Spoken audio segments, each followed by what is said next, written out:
اور جب ابراہیم اور اسماعیل بیت اللہ کی بنیادیں اونچی کر رہے تھے تو دعا کیے جاتے تھے کہ اے ہمارے پروردگار ہم سے یہ خدمت قبول فرما، بے شک تو سننے والا ہے، جاننے والا ہے۔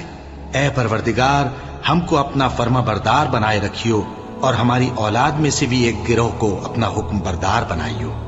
اور پروردگار ہمیں ہمارے طریق عبادت بتا اور ہمارے حال پر رحم کے ساتھ توجہ فرما، بے شک تو ہی توجہ فرمانے والا ہے، مہربان ہے۔ اے پروردگار ان لوگوں میں انہی میں سے ایک پیغمبر مبعوث کیجو جو ان کو تیری آیتیں پڑھ پڑھ کر سنایا کرے اور کتاب اور دانائی سکھایا کرے اور ان کے دلوں کو پاک صاف کیا کرے، بے شک تو غالب ہے، صاحب حکمت ہے۔ اور ابراہیم کے دین سے کون روگردانی کر سکتا ہے بجز اس کے جو نہایت نادان ہو،